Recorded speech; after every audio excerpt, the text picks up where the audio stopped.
New York, big city of dreams. I'm coming straight out. New York, big city of dreams. NYC. Anybody else looking at within that range that you feel like can help?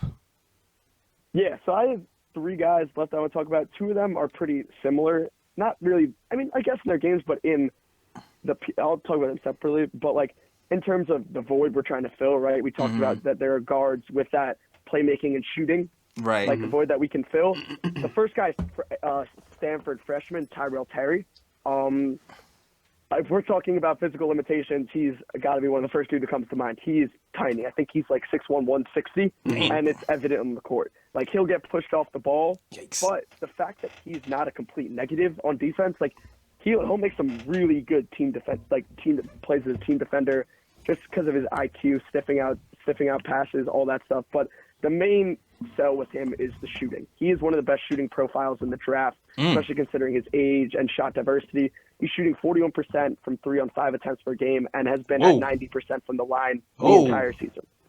Yeah, the mechanics are absolutely super, super clean. He can get it off the pull-up, off the catch, off movement, you name it. He can catch it, drain it. He's extremely reliable from deep and has great touch around the rim. Okay. So That another sounds thing elite. with him is that he's yeah, so that part of the game is elite. But again, those athletic concerns kind of rear their head again when let's say he's trying to get to the rim, Right, he doesn't have that 'cause he's burst 6'1", or finish yeah. or like to finish around the rim. But he's extremely crafty. He'll use head fakes, he'll use up and unders, he'll use floaters, all the stuff that a short, not super athletic guard needs in their bag to survive. He has Better shooting Isaiah Thomas? Again, Oh man. nah, he's not like that. His game is a little bit like it's not. I don't know. He doesn't have like pop that Isaiah has. Like Isaiah will pull up and elevate. Yeah. His kind of has like that one motion release where it's just quick and smooth, and he'll get it off like that. Like the shooting off But the I'm wrong a foot big type fan of of- floater thing, kind of. Yeah. Yeah. So I mean, I'm a big fan of his game, and listen, like my guys over at the Prep to Pro podcast, they brought up this point, and I've been selling it, and we've been talking about it for a while. The idea of giving him a promise late in the first round, because if this guy comes back to school, you're likely looking at a lottery pick based on the athletic strides that he can make with another summer at Stanford and just that another year playing college basketball. He'll be one of the best players in the country next year if he goes back to school. He's kind of on the fence 50-50. So there's value to promising him. Like, why not get him at the end of the first round this year as opposed to maybe having to pick him in the top 10 or lottery next year? So if you trust your developmental staff, which you should, I think he's really intriguing as a late first-round promise to get him in your system and just capitalize on that value before he really explodes. I like that idea. I'm down for that idea. If we keep some of our developmental team here, who knows what Leon Rose is going to do, what his vision is. Yeah. That's still like a big X factor, but I kind of like that idea. Hopefully we do keep a lot of our developmental guys here, because it seems like they're doing a decent job, even though people don't really kind of appreciate the job that they're doing. But I think people have to consider that we don't have players that are as far along as other players were. Yeah. So yeah. Yep. Look at Mitch. That's what I say. Look at Mitch. Look at Mitch. Look at Mitch set a pick today, and look at Mitch set a pick last year, and then tell me he hasn't gotten better. Last year, Mitch was setting picks with his ankles. I mean, yeah, players have gotten better, not significantly better, but better. Yeah, I mean that's kind of what happens. While other players seem to have, taken a little bit of a dip, Knox, but I'm just saying. He's taking it defensively. I mean, offensively. Defensively, I feel I don't know if Miller is just getting on him more, but defensively he's been better over the last few weeks. But offensively, he's taking a nosedive for sure. Yeah. But yeah. Off the development thing. Back to Jake. Any? I mean, so. Okay, go ahead. No, go. No, you go ahead. You go ahead. No. So we mentioned. Are you done with your draft prospect for? What's his name again? The point guard from Stanford. So, Tyrell Perry. Yeah. Again, like with Tyrell Perry, you just getting a guy who can dribble, pass, and shoot. Like he can pull up. He's a really smart basketball player. He can create for others, and I think he's kind of like the roadmap to him being an NBA player is improving physically. So why not get him as an NBA training staff and get him in that weight room? So again, you're banking on the skill and hoping you can make athletic strides. But again, like I think his burst is kind of underrated. People have talked about that a lot, like about his like burst. Like the problem is that when he gets to the rim, it's kind of tough for him to finish. He has a couple sweet up and unders, but it is tough because he's 6'1", thin, and isn't like he's not like popping off the ground like Dennis. Like that. Three, shoots a mid range, or draw the foul. But again, draw the foul. But he projects to be a high level shooter at the next level, so that alone should sell some Knicks fans. Hell yeah, 40-90. Yeah. I might take 40-90. I might take that, yo. He might be a 50-40-90 guy. Exactly. He could. He very well if he can put on some strength and finish around the rim a little better, he very well could be. Yeah, man, we can get him to do some push-ups. That's nothing. For sure. So, and then the next guy that kind of fits that same mold with that playmaking shooting mold is Malachi Flynn from San Diego State. A guy that's going to be on TV all March and has become one of my favorite prospects in the class in the past couple of weeks. He's older. I think he'll be 22 the time of the draft. He's a junior, but a redshirt junior because he sat out last year as a transfer. He's been incredible this year. Absolutely incredible. Again, he's 6'1", 185, not a great athlete. So again, there's athletic concerns there, which is why he's viewed as like a 40 to 50 in the 40 to 50 range by most guys. But I buy everything else that I think, and I think he's a better athlete than he gets credit for. So I'm willing to take that shot. All right. You're getting a really, really smart point guard. And what I'm buying with him a ton is he's a really impressive pull-up shooter. Really impressive pull-up shooter. He can get to it from anywhere. He has step backs. I mean, from three, from mid-range. He's very versatile as a shot maker, which can help put pressure on the defense if he's not going to get all the way to the rim with that. Again, we talked about thin frame and not a ton of burst. And him operating out the pick and roll, I posted a screenshot on Twitter. It's literally like, no matter what outcome happens, whether he passes, shoots, the whole possession, like he ranks in like the for anywhere from like the 92nd percentile to the 99th percentile on all those outcomes. When he runs a pick and roll, good things happen. So if you're saying, look, with the way the game is played right now, pick and roll heavy, 3-point heavy, pull up three heavy, Malachi Flynn, he fits the bill. He really does. Defensively, he's really impressive too. He was named Mountain West Conference Defensive Player of the Year. Okay. Being 6'1", 185. So that kind of speaks to how smart he is. He really knows when to dig and help and get back. He can disrupt passing lanes. Just another a really good point guard team defender. I like. He, again, both impact both sides of the ball. Pretty wicked passer, especially out of the pick and roll, just manipulating that help, knowing how to leverage his pull up. I'm a huge fan of his, and either with the Hornets pick or our own pick. I think if we were able to get him, I think he would provide some stability. Again, he's an older guy. You know what you're going to get. You don't have to worry about whiffing again. You don't have to go for that ceiling. And I just think he would bring some stability, bring some skill. Skill, shooting, and playmaking to the team. So I'm a big fan of his, and I think the Knicks fit is a pretty obvious one. You know, I'm gonna try to poke holes. So he sounds really good, right? Can he create on his own?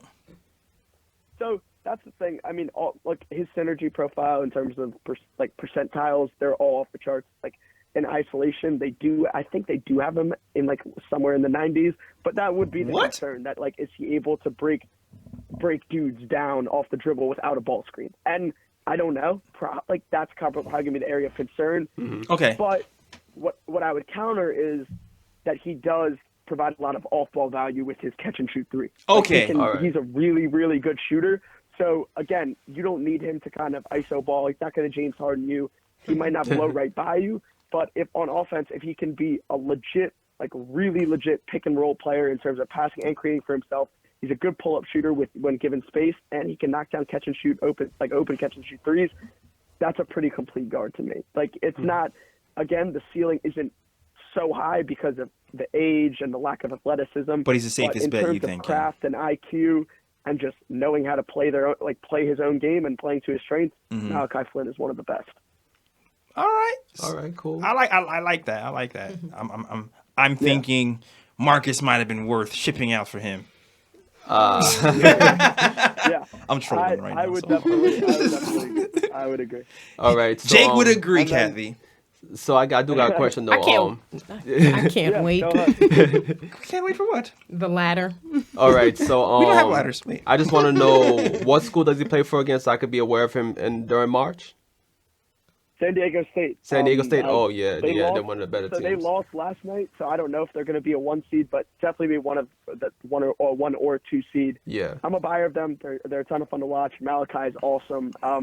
I think you'll definitely enjoy him for sure. What's the matter? Oh, so he's from Kawhi Leonard's school. Mm-hmm. Yep.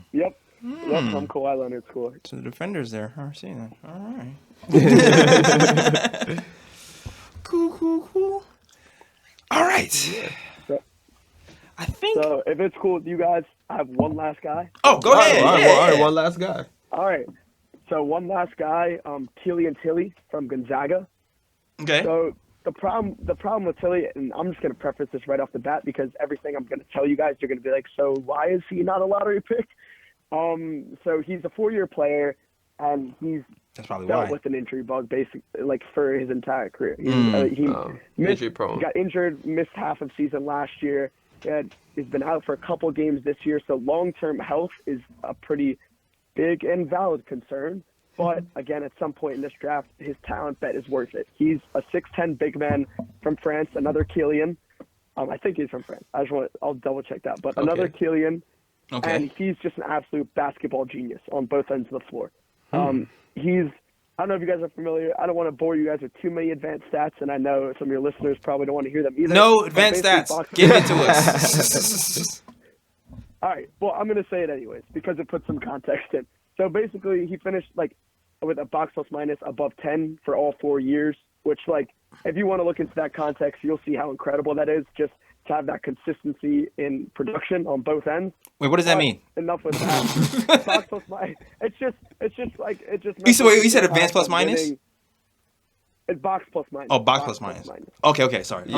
I'm sorry. I know what you mean. I know what that means. I mean, Continue. It's the same stat that graded Kevin Knox as the worst player in the NBA last year, so I think that adds some validity. Oh yeah, the damn. plus minus. Okay, I'm sorry. I misheard you. I thought you said some other the plus minus stats. I know what you mean. Okay. Continue. Oh no. Yeah. So box plus minus, and then but enough with that. He's shooting 44.8% from 3 on 222 career attempts at 6'10". What? So with him, yeah. So he's one of the best shooters in the draft, period, regardless of size. Definitely the best big man shooter. Absolutely lethal.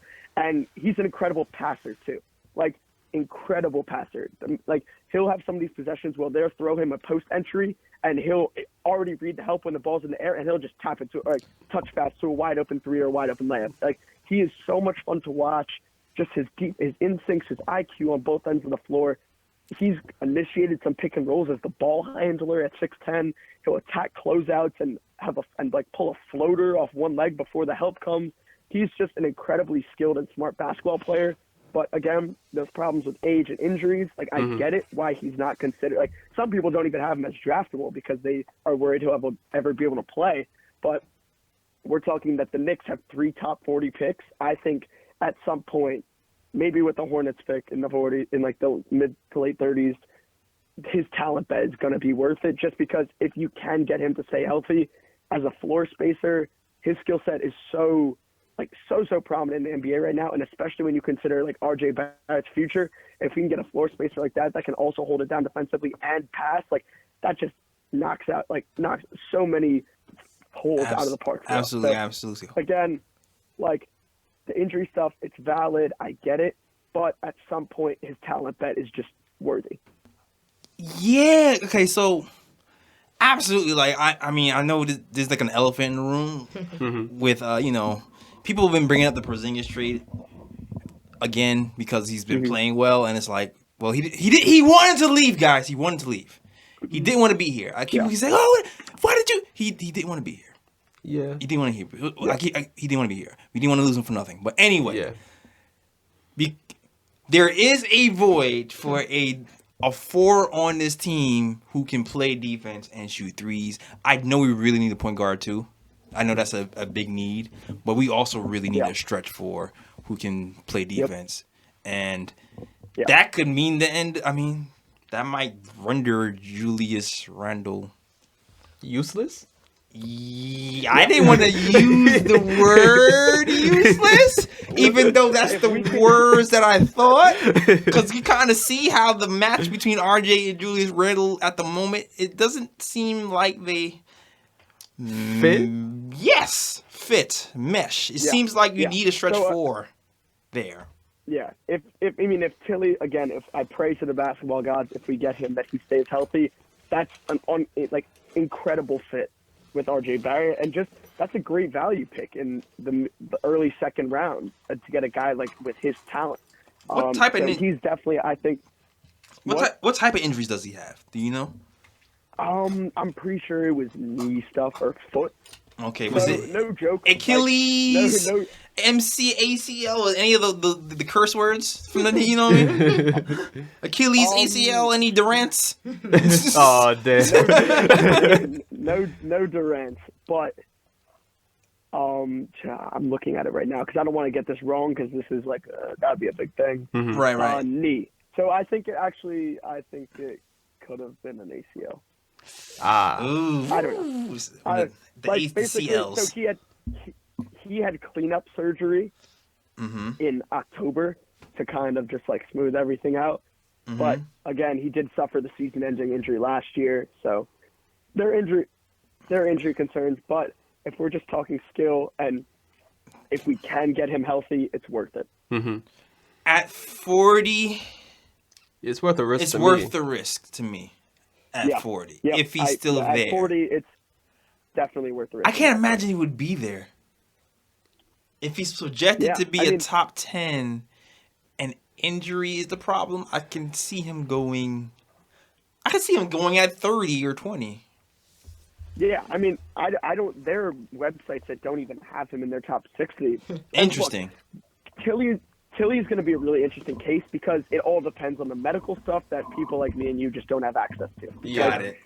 Teams are going to get his medicals, and they're either going to decide that he won't ever be able to sustain a career in the NBA, or they'll decide, hey, he could play 5 or 6 years, and that's worth it to us.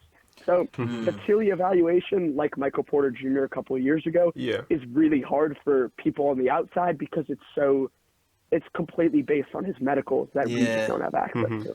82 game season, can he do that? Yeah, I mean, at this point, it's like if we do end up with him, like if he can give us at least like Joel Embiid type games, like play like 50, 60 games a season, I'll be with it. As long as he helps us out like that much. Right. Yeah. Maybe you just hope that he gets that NBA training staff to really teach him how to take care of his body long term. Because he knows that's a different learning curve once you get here too. Yep. But yeah, you just pray. If it's not a point guard, then a two-way player who is the best shooter in the draft and can play defense. Yeah. How tall is he? Like a 6'10". So he's 6'10", can play, like can hold it down on defense, can handle the ball, can a great passer, can really shoot it. Mm-hmm. The skills are there. That skill is not the issue. Is it the defense? Is it more of like position defense? Is it like help shot blocking defense? Or is it post defense? So the position, again, like he's not a wicked athlete like some of these other guys, but he is so damn smart that he is always in the right place at the right time. Like always in the right place at the right time, to the point where he's even like shoving his like teammates to get in the right place at the right time, just because he's that advanced in his understanding of where everyone should be at any given point in a possession. Julius, get over. Super smart.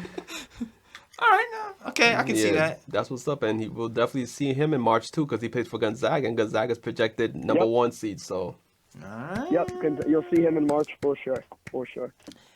Promising. Okay, all right. I kind of like what I'm hearing. You ain't got no other choice. I'm just, oh damn, downer. Can I be hyped? Listen, man, this is the Knicks' future here we're talking about, man. We have nothing. I mean, we pretty much talk future every year, though. I mean, whatever. I mean, this year will be different. We'll see. This year will be different. Yes. And so will next year. All right. All right. I think, did we cover everybody? Yeah, I mean that's all I had to talk about. If you guys have any questions before we finish this up? Just waiting for some of these games to start so we can. Yeah, March Madness. Yeah, man. Waiting for March Madness. New York, big city of dreams. I'm coming straight out. New York, big city of dreams. NYC.